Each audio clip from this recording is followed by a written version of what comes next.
자, 오늘 말씀은 잠시만요. 제가 이렇게 오늘 말씀은 사마리아 여인 말씀입니다. 지도 하나 보고 설 말씀을 시작하겠습니다. 지도 보여주시면, 자, 이렇게 지도가 있는데 이 밑에가 유다예요. 유다고요. 북쪽이 갈릴리. 예수님이 주로 활동하셨던 원이 3개 있죠. 첫 번째 맨 위에 원이 갈릴리 지역입니다. 예수님이 활동하셨던 지역이고, 맨 밑이 예루살렘이 있는 유다 지역입니다. 그리고 이 가운데가 북왕국 이스라엘 지역인데, 여기가 기원전 한 700년 그쯤에 아수르에 멸망했을 때 아수르가 이 혼혈 통치 방법을 사용해서 이 민족적 순수함이 막 이방인들 데리고 와서 살게 했죠. 그리고 이제 그 지역에 이스라엘 백성들만 살게 한 게 아니라 이제 다른 민족들이랑 결혼을 시켜서 이제 혼혈 민족이 되었습니다. 그 유달리 그렇게 많이 모여 살았던 지역이 이 사마리아 지역입니다. 이 사마리아 지역하고 다 아시겠지만 이 유대인들하고는 사마리아인하고는 굉장히 사이가 좋지 않았습니다. 근데 단지 제가 궁금하긴 했어요. 단지 그냥 그 혼혈, 그러니까 다른 민족이랑 섞인 사람들이라고 해서 사람을 싫어했을까? 라는 걸 가지고 자료를 찾아보니까 그것만은 아니었습니다. 포로 시대의 갈등도 있었고요.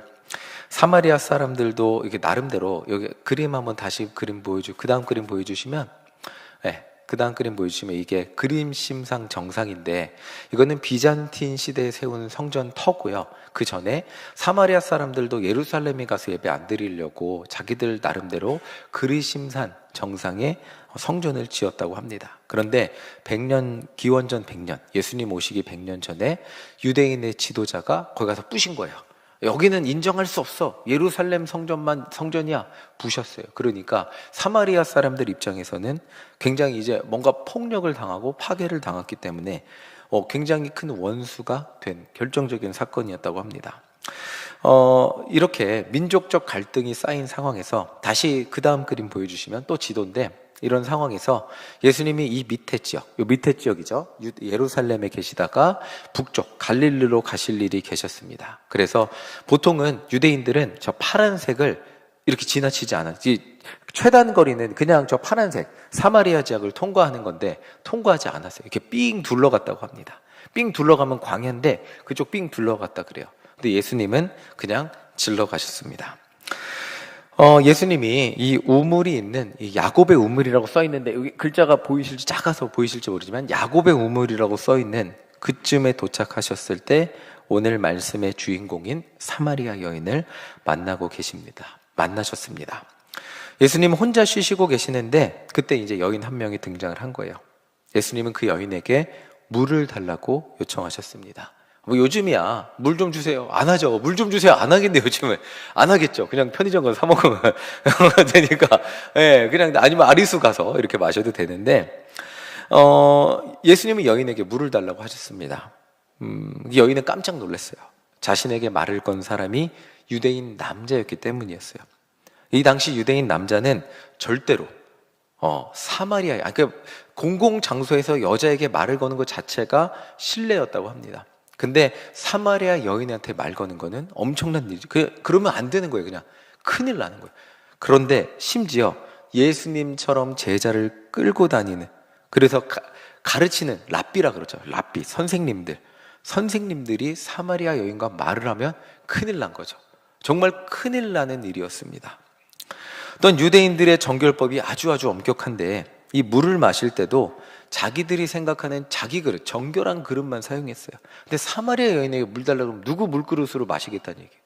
사마리아 여인의 물그릇으로 말도 안 해요. 죄인이 쓰는 죄인의 물그릇으로 물을 마시겠다고 하는 거는 유대인들의 상식에 있어서는 이거는 도저히 있어서도 안 되고 받아들일 수도 없는 그런 말도 안 되는 일이었습니다.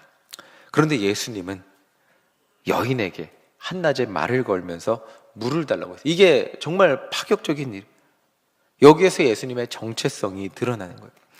당시 유대인 선생님들은 어떤 롤모델이었냐면 자신들의 그 종교적 우월함을 보여주는 사람이에요. 어떻게 보면 율법을 절대로 죄를 짓지 않는 모범답안이 있다면 바리새인, 절대로 죄를 짓지 않는 가장 모범적인 사람은 종교 지도자예요. 그러니까 그 선한 사마리아인의 비유 보시면 다 죽어가는 사마리아인이 있잖아요. 근데 종교 지도자들이 구해줘요, 안 구해줘요? 안 구해주죠. 왜냐하면 이 사람 구해주다가 이 사람 죽잖아요. 그러면 그 절대로 죄를 짓지 않는 모범 답안 같은 이 종교 지도자가 종교 답안지가 될 수가 없는 거예요. 지금 사람을 구하는 것보다 더 중요한 건 나의 명예, 그리고 내 명예라기보다는 어떤 하나님 앞에 종교적 깨끗함, 이게 훨씬 중요한 게 종교 지도자들이었어요. 모범 답안이 돼요. 어떤 순간이 있어도 1점도 깎이면 안 돼요, 이 사람들. 그런 삶을 살아야 하는 것이 이 당시 종교 지도자들이었어요. 그래서 종교 지도자들은 죄인들과 절대로 어울리지 않으려고 했습니다. 그러니까 예수님이 죄인들을 세리랑 어울리는 거 보면 기가 막힌 거예요. 저 있어서는 안 될 일이거든요. 정말 그 사람들하고 어울리면 정말 깨끗하게 살아온 자신들이 더럽게 된다고 여겼기 때문이에요. 여기에서 종교 지도자들과 예수님과의 차이점이 드러나요. 종교 지도자들은 더러운 곳에 가면 더러움이 묻어나옵니다. 먼지가 있는 곳에 나오면, 저 군대에 있을 때 청소조무라고 해요. 청소조무가 뭐냐면 막 진짜 열심히 청소하거든요. 근데 이제 당직사관이 하얀 장갑을 끼고 들어옵니다. 그럼 어떻게 진짜 구석을 이렇게 만져요. 그러면 하얀 장갑에 먼지가 안 묻어 나올 수가 없어요. 그리고 먼지 묻어 나오면 다시 1시간 동안 청소. 잠을 안 자요. 한 3시까지 잠을 안 자요. 아무리 청소를 열심히 해도 구석 이렇게 먼지 나오면. 그러니까 종교 지도자들은 그러니까 아예 더러운 사람들하고 상종조차 안 한 거예요. 상종 그냥 거기가 묻어 나오니까. 근데 예수님은 어떤 분이냐면 더러운 곳에 가셔서 더러운 곳을 깨끗하게 하신 분이 예수님이에요. 그러니까 세리한테 가셔도 세리가 깨끗해지고요. 삭개오를 만나도 삭개오가 깨끗해지고, 그리고 오늘같이 죄인이라고 여기는 사마리아 여인에게 가셔서도 사마리아 여인을 변화시키시는 예수님의 은혜를 체험하게 하시는 그것이 종교 지도자들과 예수님의 차이점이었죠. 자, 오늘 이 말씀을 본격적으로 한번 보겠습니다. 예수님은 이 여인에게 물을 달라고 하셨지만 또 이렇게 대화 중에 곧 이런 대화가 나옵니다. 우리 13절 14절 함께 읽어보겠습니다. 함께 읽겠습니다. 시작. 예수께서 대답하여 이르시되 이 물을 마시는 자마다 다시 목마르려니와 내가 주는 물을 마시는 자는 영원히 목마르지 아니하리니 내가 주는 물은 그 속에서 영생하도록 솟아나는 샘물이 되리라. 아멘. 여인과 대화하면서 예수님이 먼저 물을 달라고 하셨으면서 이제 다시 내가 주는 물을 마시면 영원히 목마르지 않을 거다라고 대화를 유도하셨어요. 여인은 당연히 그런 물을 마시고 싶죠. 예수님, 영원히 목이 마르지 않는 물을 주세요 라고 예수님께 요청을 합니다. 그런데 예수님 갑자기 16절을 보면 대화의 방향이 확 바뀌어요. 이거를 따라가기가 쉽지 않은데 대화의 방향이 확 바뀝니다. 우리 함께 읽어보겠습니다. 16절부터 18절까지 함께 읽겠습니다. 시작. 이르시되 가서 내 남편을 불러오라. 여자가 대답하여 이르되 나는 남편이 없나이다. 예수께서 이르시되 내가 남편이 없다 하는 말이 옳도다. 너에게 남편 5이 있었고 지금 있는 자도 내 남편이 아니니 내 말이 참되도다. 아멘. 예수님은 갑자기 마시는 물에서 갑자기 남편 이야기로 방향을 틀으셨습니다. 바로 이 주제가 예수님이 하시고자 하셨던 이야기의 본질이셨기 때문이에요. 예수님이 보실 때 이 여인에게 필요한 것은 육신의 목마름, 그 물을 그냥 마시면 해결할 수 있지만 인생의 목마름을 해결하는 것이 필요했기 때문에 이 여인에게 이런 대화를 계속해서 유도하시고 방향을 트셨습니다. 이 여인의 인생의 목이 말랐던 이유는 남편이 5명이나 바뀌는 기구한 삶을 살았기 때문입니다. 성경에는 이 여인이 어떠한 이유로 남편이 5이나 바뀌었는지 나오진 않아요. 그런데 한 가지 확실한 것이 있다면 이 당시 2000년 전에 여성은 훨씬 더 손해볼 수밖에 없는 그런 구조 속에서 남편이 5이나 바뀌고 6번째 남편과 살고 있는, 남편 아니라 그랬죠, 남자와 살고 있는 그 삶은 사람들에게 손가락질 받을 만한 그런 삶이었다는 거예요. 이 여인 입장에서도 남편이 5명이나 바뀌었다는 것은 그만큼 자신이 사랑에 대한 상처가 많았다는 것을 의미하죠. 저도 저희 아내랑 고3 때 19살 때 사귀기 시작했어요. 같은 교회 다니고 초등학교 6학년 때부터 같은 교회 다니고, 그리고 고3 때 제가 고백해서 사귀었어요. 그리고 군대를 저희 아내 기다려줬어요. 1월에 제대하고 3월에 제가 헤어지자 그랬어요. 난리가 나요. 그 청년들한테 얘기하면 목사님 같이 나쁜 사람은 없습니다 그러는데 헤어지자 그랬어요. 예. 근데 헤어지고 나서 너무 힘들더라고요. 그 학기를 3월에 헤어졌으니까 그 학기를 완전히 날렸어요. 그 사랑의 헤어짐의 고통은 그 사귈 때의 고통이 한 10배로 되갚아 돌아오더라고요. 수업이 집중이 안 되고 맨날 학교 채플 가서 누워 있었어요. 그러니까 친구들이 올F밖에 생겼으니까 갑자기 시험을 보는데 하나도 못 쓰고 있는데 친구가 종이를 하나 줘요. 야, 이거 보고 그대로 써. 그래갖고 그대로 써서 하나 그냥 D로 패스하고 그렇게 1.8인가 나와서 패스하고 그 학기를 그렇게 너무너무 괴로웠어요. 한 명과 헤어져도 그렇게 괴롭더라고요. 그리고 나중에 다시 만나니까 아버지가 빨리 결혼하라 그래서 결혼하고 결혼했는데 그런데 한 명하고 헤어져도 너무너무 괴롭더라고요. 근데 이 여인은 5명이었어요. 얼마나 힘들었을까요? 예수님은 이 여인의 인생에 대한 목마름, 해결되지 않는 목마름, 그 삶을 봤어요. 그리고 이 여인의 인생에 찾아오셔서 너 많이 목마르지? 그렇게 얼마나 힘들었니? 목마르지 않게 해줄게 라고 말씀하셨습니다.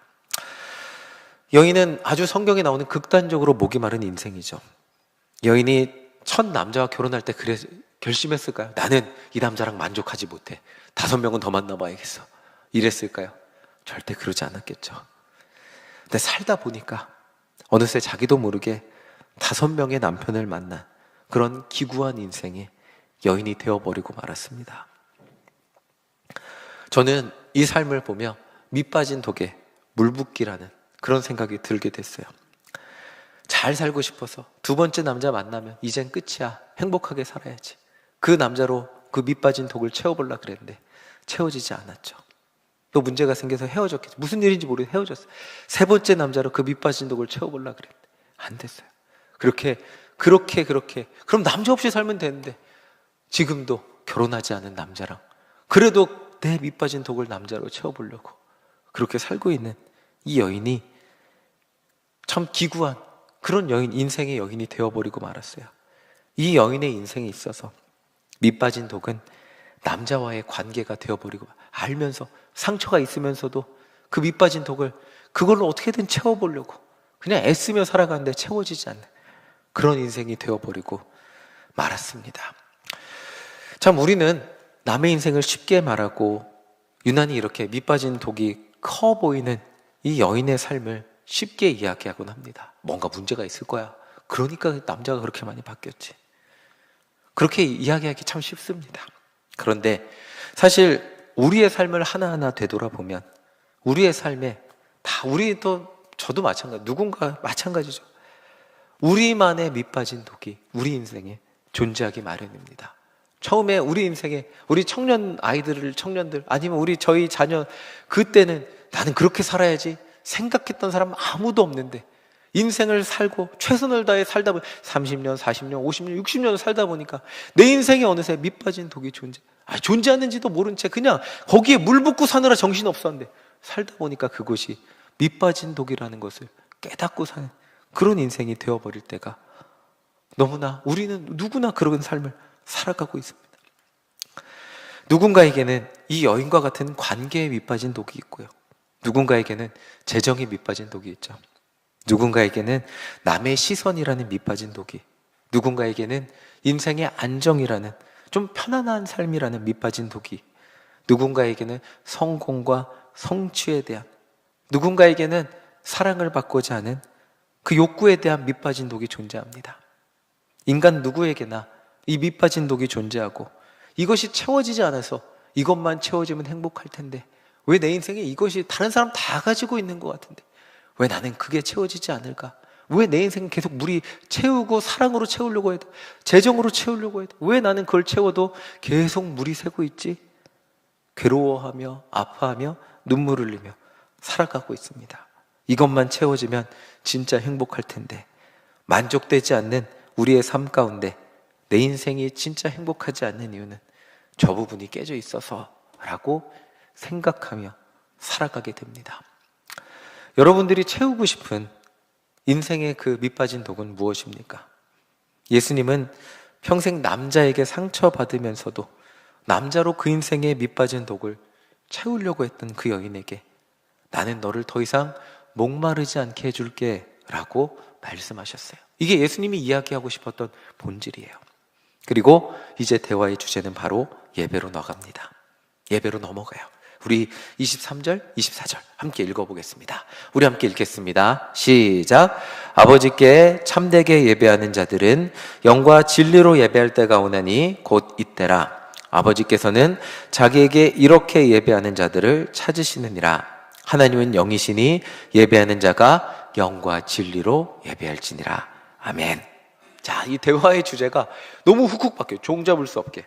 마시는 물에서 남편의 문제, 그리고 이제 예배의 문제로 넘어오게 됩니다. 이것이 예수님의 의도셨어요. 예수님은 그렇게 대화를 자연스럽게 이끌어 가셨어요. 이유가 있어요. 그것은 이 인생의 밑빠진 독은 하나님을 만나는 예배라는 경험을 통해서만 채워질 수 있기 때문이었어요. 자, 이 말이 무엇이냐면 인생의 밑빠진 독은 인간이 내가 가진 노력과 힘으로는 절대로 채워지지 않습니다. 물을 더 많이 부으면 채워질 것 같지만 만족을 모르는 인간의 본성 때문에 어딘가 새는 부분이 분명히 존재해요. 근데 우리는 힘이 있을 때는 몰라요. 내가 돈을 벌 수 있을 때는 재정이 어디로 새는지 모르고요. 내가 사랑을 받고 있다고 생각할 때는 사랑이 어디로 새는지 모르고요. 내가 인정받고 있다고 생각할 때는 내가 그냥 다 잘나서 인정받고 있다고 어디로 물을 새는지 모르는데 내 건강이 닿는 순간, 내 재정이 닿는 순간, 내 힘이 닿는 순간, 내 노력이 닿는 순간 물독에 물이 줄어가는 걸 보게 됩니다. 물이 어딘가로 새고 있는 게 그제서야 보이기 시작합니다. 이 여인은 첫 번째 남편이 있을 때는 그 독에 물이 가득 차 있는 줄 알았어요. 근데 실패했어요. 물이 새고 있어서 몰랐어요. 두 번째 남편으로 그 물이 가득 찰 줄 알았어요. 실패했어요. 그렇게 마지막이라고 생각한 그 사람들, 매번이 마지막이라고 생각했는데 계속 물이 새는 그 경험을 할 수밖에 없었어요. 인간의 밑빠진 독, 내가 내 노력으로 채울 수 있다고 생각했던 그 밑빠진 독, 그 독을 채울 수 있는 유일한 방법은 하나님의 은혜를 그 독에 채우는 것밖에 없다는 것입니다. 그때 우리는 그제서야 은혜라는 찬양을 부르며 눈물을 흘리게 됩니다. 똑같은 인생인데 다르게 보는 눈이 생기게 됩니다. 내 인생에 밑빠진 독인 줄, 내 인생 그냥 내 힘으로 채울 수 있을 줄 알았는데 그때는 기도해도 몰라. 내 힘으로 내 인생에 밑빠진 독인지도 모르죠. 내 인생의 물동이를 내 힘으로 내 힘이 있고 내 힘으로 채울 수 있다고 생각할 때는 모든 것이 은혜라고 찬양해도 그래요, 하나님 은혜 주시면 좋고 안 주셔도 내 힘으로 살 수 있어요. 그래도 주일날 예배 드렸잖아요, 하나님. 이런 마음으로 우리가 살 수 있어요. 그런데 내 힘이 다 빠져서 아무것도 할 수 없는 그 순간, 그때 모든 것이 은혜라고 찬양하면서 내 진심으로 기도할 수 있는 그 마음이 그제서야 생기게 됩니다. 그것이 뭐냐면요, 하나님이 도와주시지 않으면 저는 안 됩니다 라는 고백이 진심으로 우리 마음속에서 우러나는, 그것이 영과 진리로 예배하는 거예요. 내 진심으로 하나님 아니면, 진짜 진심으로 내 인생 하나님 아니면 내 인생에 줄어가는 그 물동이, 그 물들이, 물동이에 있는 그 줄어가는 물들, 하나님 아니면 채워질 수 없습니다. 하나님 채워주세요. 진심으로 고백하게 되는 것, 그것이 영과 진리로 하나님을 찾게 되는 것입니다. 우리가 진심으로 하나님, 내 인생에 밑빠진 독을 채워주세요. 내 힘으로 계속, 우리는 몰랐어요. 물이 새고 있는데 내 힘으로 그만큼의 물을 계속 붓고 있으니까 새는지도 몰랐어요. 그런데 내 힘이 다 빠진 순간 그제서 해보니까 물이 새고 있네. 그런데 나의 힘은 이제는 물을 부을 힘이 없거든요. 하나님 어떡해요? 그제서야 하나님을 찾고 하나님 도와주세요 하고, 그제서야 하나님이 내 인생에 오실 때 비로소 인생에 밑빠진 독이 채워지는 것을 경험하며, 그제서야 이론적으로 알던 하나님의 은혜가, 그리고 성경의 수많은 인물들이 하나님 없이 살 수 없다고 고백했던 그 고백이 나의 믿음의 고백이 되는 것을 경험하게 됩니다. 예수님은 인생의 밑빠진 독에 아무리 물을 부어도 해결되지 않았던 여인에게 나타나셔서 그녀를 불러주셨어요. 그리고 그녀의 밑빠진 독과 같은 인생에 마르지 않는 샘물이 되어주셨어요. 그리고 그 여인은 그제서야 이렇게 고백하게 됩니다. 요한복음 4장 28절 29절 우리 함께 읽어보겠습니다. 우리 함께 읽겠습니다. 시작. 여자가 물동이를 버려두고 동네로 들어가서 사람들에게 이르되 내가 행한 모든 일을 내게 말한 사람을 와서 보라. 이는 그리스도가 아니냐 하니. 아멘. 자, 말씀 조금만 고정해 주세요. 여자가 뭘 버렸어요? 아주 상징적입니다. 목이 말라서 물을 가지고 이제 더 이상 물동이가 필요가 없는 거예요. 예수님이 채워주시니까 그 물동이가 필요가 없어진 거예요. 그리고 동네로 들어가서 뭐라고 고백해요? 구원자라고 고백해요.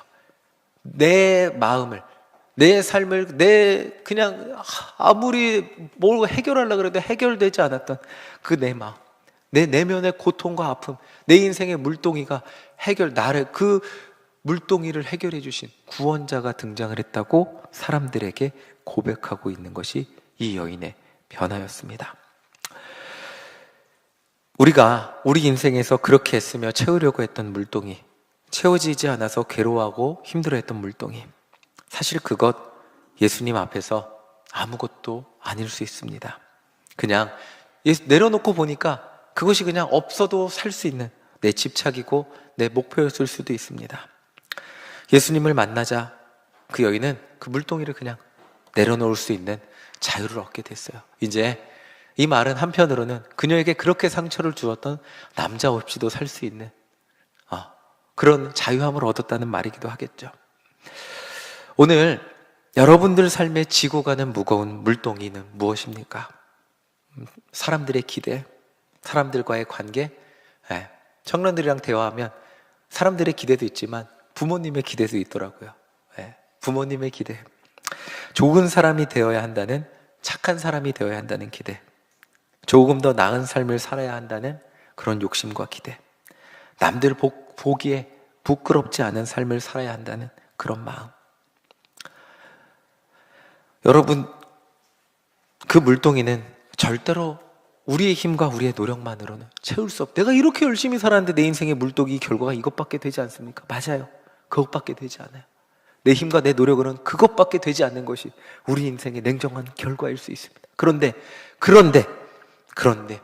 그 인생 가운데 예수님이 우리들에게 찾아오십니다. 아무리 노력해도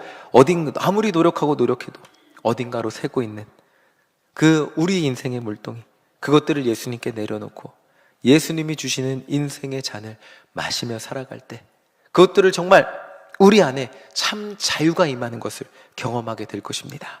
우리 마지막 말씀입니다. 마태복음 28장 30절 우리 함께 읽어보겠습니다. 시작. 수고하고 무거운 짐진 자들아 다 내게로 오라. 내가 너희를 쉬게 하리라. 나는 마음이 온유하고 겸손하니 나의 멍에를 메고 내게 배우라. 그리하면 너희 마음이 쉼을 얻으리니 이는 내 멍에는 쉽고 내 짐은 가벼우니라 하시니라. 아멘. 무서운 짐을 짊어지고 살고 계십니까? 예수님 말씀하십니다. 내가 너희를 쉬게 하리라. 그리고 내 멍에는 쉽고 내 짐은 가벼움이라 말씀하세요. 하나님이 우리의 삶을 인도해 주십니다. 하나님이 우리의 삶을 붙들어 주시고 계십니다. 아멘이시죠? 네. 자꾸 청년 얘기만 해서 죄송해요. 근데 취업을 가장 불안해하는 청년들 그때가 취업할 때더라고요. 그래서 막 괴로워하고 불안해하고 그래요. 그러면 취업한 청년들한테 좀 얘기 좀 해줘요 라고 하면 취업한 청년들은 다 잘 될 거야, 걱정하지 마, 때가 있어, 이렇게 말을 해주고는 해요. 네, 다 될 거야. 저는 이렇게 표현하고 싶습니다. 우리 어른들이 청년들 볼 때는 어떠십니까? 다 잘 될 거죠. 시기 지나가요. 다 하나님이 책임져 주실 거죠. 근데 그것을 우리에게 적용하면 어떠십니까? 다 잘 될 거 같으십니까? 예수님이 주는 멍에는 저는 하나님의 인도하심이라고 표현하고 싶습니다. 하나님의 인도하심을 따르는 삶, 하나님의 공급하심을 따라 하나님이 주시는 만나와 메추라기를 은혜 가운데 받으며 누리며 살아가는 삶, 그리고 그 만나와 메추라기를 가지고 세상 가운데 나아가 하나님의 자녀로 살아가는 삶.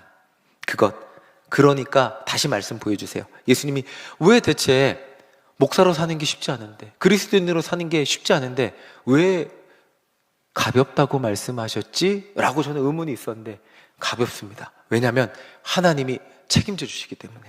아멘이십니까? 하나님이 인도해 주시기 때문입니다. 하나님의 때, 우리의 필요를 아시는 그 하나님이 우리의 필요를 따라 모든 것을 공급해 주실 것이기 때문에. 아멘이시죠? 내 멍에는 씻고 내 짐은.